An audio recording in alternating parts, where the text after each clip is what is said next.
दोस्तों, एक मजदूर जब मजदूरी करता है तो उसको शाम को मजदूरी मिलती है 500 रुपए। लेकिन किसी मजदूर को ऑफर मिल जाए कि बस कुछ घंटे आपको काम करने हैं और इस काम के तुम्हें 2000 रुपए मिलेंगे, तो जाहिर सी बात है कि कोई भी मजदूर तैयार हो जाएगा। दरअसल उत्तर प्रदेश के बलिया जिले में एक जगह लगता है मनियर। वहां पर एक मजदूर से कहा जाता है कि तुम्हें बस कुछ देर तक काम करना है और इस काम के तुम्हें 2000 रुपए मिलेंगे, क्या तुम मेरे साथ चलोगे? तो वो मजदूर पूछता है कि मुझे कहाँ चलना पड़ेगा और मुझे करना क्या है। तब तक उस मजदूर से कहा जाता है कि अरे तुम्हारे गांव के बहुत सारे लोग हैं, वहां पर जा रहे हैं काम करने के लिए। इतना सुनने के बाद वो मजदूर कुछ पूछता नहीं है और वहां पर काम करने के लिए तैयार हो जाता है। उसके बाद दोस्तों, अब वहां पर एक इंटर कॉलेज था जहां पर मुख्यमंत्री सामूहिक विवाह योजना के तहत वहां पर शादी समारोह आयोजित किया गया था, जिसमें 568 दुल्हन जो थी वहां पर आई थी। लेकिन जो दूल्हे थे वो 500 से भी कम थे। अब ऐसी स्थिति में कोई करे तो क्या करे? तब वहां पर जो मजदूर थे उन लोगों को दूल्हे की जगह पर बैठा दिया जाता है, लेकिन फिर भी दूल्हे अभी कम पड़ रहे थे। तब कुछ दुल्हन अपने हाथों से ही अपने को माला पहनाती हैं, यानी कि वरमाला पहनाती हैं, अपने ही हाथों से अपना सिंदूर लगाती हैं। तब तक वहां पर कुछ मीडिया वाले वो वीडियो बना लेते हैं और वो वीडियो देखते ही देखते सोशल मीडिया पर बहुत ज्यादा वायरल होने लगती है। लोगों ने सवाल खड़ा करना शुरू कर दिया कि आखिर ये कैसे हो सकता है, ये कैसा शादी समारोह है जिसमें दुल्हन खुद अपने हाथों से सिंदूर लगा रही है, अपने हाथों से वरमाला पहन रही है, ये तो ठीक काम नहीं है। मगर आज की जो सच्ची घटना मैं आपको सुनाने जा रहा हूं, इस घटना को सुनने के बाद शायद आप भी सोचने पर मजबूर हो जाएंगे कि गरीबी के चलते आखिर कोई भी इंसान इतना बड़ा कदम कैसे उठा सकता है। नमस्कार दोस्तों, मैं हूं करण श्रीवास्तव। स्वागत है आप सभी लोगों का हमारे YouTube चैनल पर। दरअसल आज की जो सच्ची घटना मैं आपको सुनाने जा रहा हूं, ये सच्ची घटना है महाराजगंज की। बात कर रहा हूं 5 मार्च 2024 की। दोपहर के लगभग 1 बज रहे थे और 38 जोड़ों का शादी समारोह वहां पर आयोजित किया जा रहा था। उत्तर प्रदेश की सरकार सामूहिक विवाह के तहत कुछ पैसे वगैरह डोनेट करती है और उसी पैसे से वहां पर शादी की जाती है। जैसे ही वहां पर 38 जोड़े का विवाह का वहां पर आयोजन किया जा रहा था, उस वक्त वहां पर कई अधिकारी भी मौजूद थे और वहां के स्थानीय कुछ नेता भी वहां पर मौजूद थे। अब इसी बीच एक व्यक्ति एक वीडियो बनाता है और वीडियो बनाने के बाद वो अपने सोशल मीडिया पर अपलोड कर देता है और ये कहते हुए अपलोड करता है कि मुख्यमंत्री योगी जी, आदित्यनाथ योगी जी कितना अच्छा काम कर रहे हैं कि गरीबों की शादी इस तरीके से करवा रहे हैं। जैसे ही वो अपने सोशल मीडिया अकाउंट पर अपना वीडियो वो अपलोड करता है तो वो वीडियो तुरंत वायरल हो जाती है। वो वीडियो वायरल होने के बाद एक गांव तक पहुंच जाती है। दरअसल जिस गांव का नाम था कजरी, और एक गांव तक और पहुंचती है जिसका नाम था लहरा, ऐसा ही कुछ नाम था। दोस्तों, उसके बाद कजरी गांव के तक जब वीडियो ये पहुंचती है तो कजरी गांव के जो लोग थे वो लोग ये देखने के बाद, इस वीडियो को देखने के बाद यकीन नहीं कर रहे थे कि आखिरकार ऐसा कैसे हो सकता है। देखते ही देखते ये वीडियो पूरे प्रदेश में फैल जाती है। अब शायद ही कोई ऐसा व्यक्ति होगा जो इस घटना के बारे में नहीं जानता होगा या फिर इस घटना के बारे में उसको जानकारी नहीं होगी। दरअसल इस कहानी को अगर हम शुरू से शुरू करें तो जो गाँव था कजरी, जहाँ की रहने वाली एक लड़की थी जिसका नाम था प्रिया यादव, और लहरा गाँव का रहने वाला एक लड़का था जिसका नाम था रमेश यादव। ये दोनों एक दूसरे से प्यार करते थे, एक दूसरे को पसंद करते थे और घर वालों की मर्जी से इन दोनों की शादी करवा दी गई थी। शादी होने के बाद जो रमेश यादव था वो मेहनत मजदूरी करता था और रोज रोज अपने घर से बाहर जाता था मेहनत मजदूरी करने के लिए। एक दिन उसके घर पर एक बिचौलिया आता है। यही मुख्यमंत्री योजना के तहत जो लोग शादी करवाते हैं वो बिचौलिया उसके घर आता है और आके कहता है कि अगर आप मुख्यमंत्री शादी विवाह योजना के तहत अगर आप शादी करते हैं तो आपको कुछ सामान और कुछ पैसे भी दिए जाएंगे।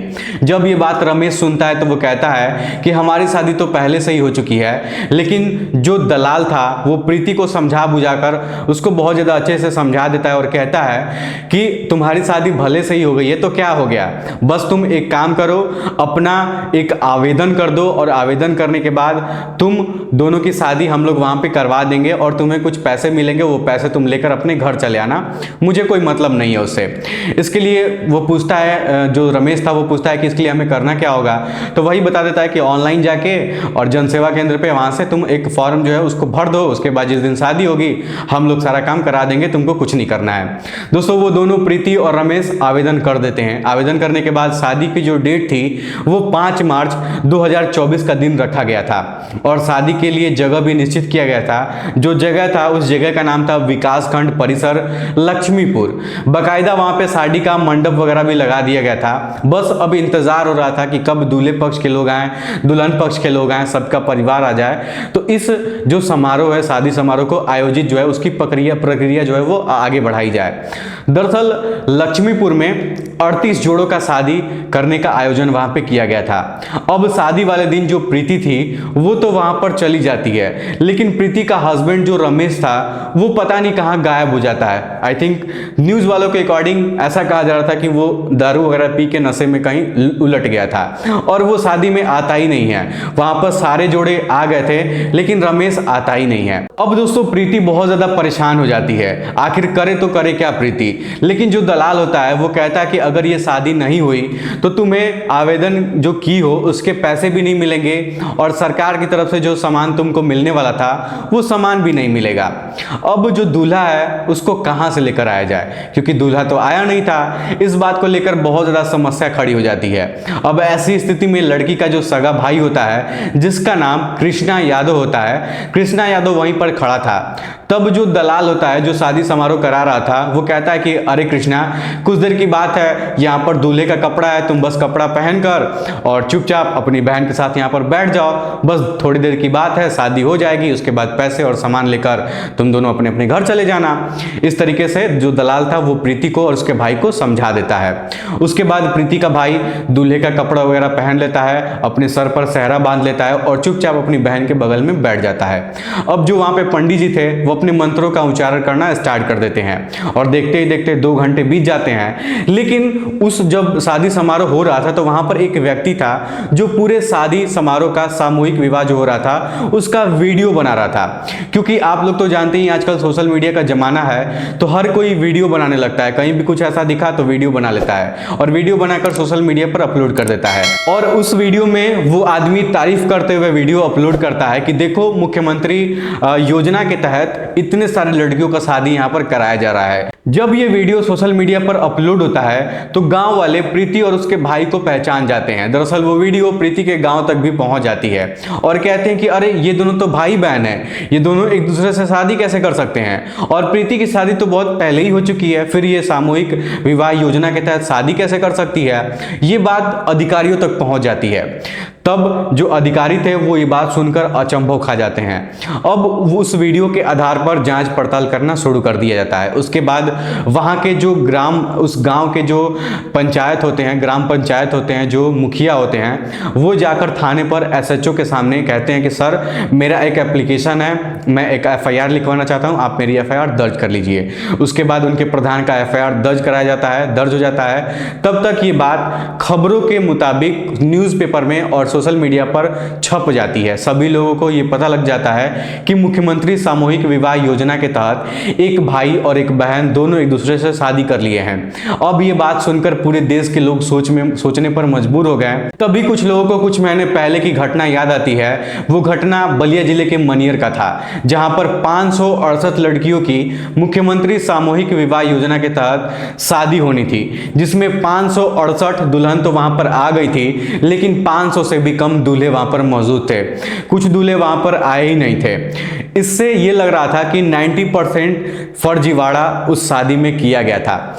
इस मुख्यमंत्री सामूहिक विवाह योजना में दरअसल दूल्हे वहां पर कम पड़ गए थे, तो दलालों ने मजदूरों को वहां पर बैठा दिया और जो सारा प्रक्रिया होता है उन लोगों से कहा कि तुम लोग को 500 रुपए मिलते हैं सारा दिन काम करने के लिए, चलो मैं तुम्हें 3000 रुपए दूंगा। और यही सब कह के उन जो दलाल थे वो उन मजदूरों को अपने बस में कर लेते हैं और कहते हैं कि बस ये समझ लेना कि मूवी की शूटिंग हो रही है और शूटिंग समझ के चुपचाप वहां पर बैठ जाओ, जैसे ही शादी समारोह खत्म हो जाएगा तुम्हें पैसा हम लोग दे देंगे और पैसा लेकर तुम लोग यहाँ से चले जाना। उसके बाद जो मजदूर थे वो लोग बैठ जाते हैं लड़कियों के साथ और लड़कियों के साथ शादी करते हैं। लेकिन इसी बीच कोई व्यक्ति वहां पर भी उन सभी लोगों का वीडियो बना रहा था और वीडियो बनाने के बाद जब वो सोशल मीडिया पर अपलोड करता है तो देखा जाता है कि एक लड़की अपने ही हाथों से अपना सिंदूर लगा रही है और अपने ही हाथों से अपने गले में वरमाला डाल रही है। ये सब देखने के बाद सभी लोग हैरान हो गए। ये सारी रस्में दूल्हे को करना चाहिए, लेकिन ये सारा रस्म जो था वो लड़की खुद से कर रही थी। लेकिन जब ये मामला उत्तर प्रदेश के मुख्यमंत्री योगी आदित्यनाथ के पास पहुंचता है तब उन्हें बहुत ज्यादा दुख होता है और उनका कहना था कि हमने ये कैसा योजना निकाला था और ये किस तरीके से लोग काम कर रहे हैं। ये सब सुनकर वो बहुत ज्यादा अफसोस जाहिर किए और बहुत ज्यादा वो दुखी थे। दरअसल योगी जी ने कुछ सोचकर सामूहिक विवाह योजना का स्कीम निकाला था ताकि गरीबों का भला हो सके, लेकिन बिचौलियों ने इसको भी अपने कमाई का एक जरिया बना लिया।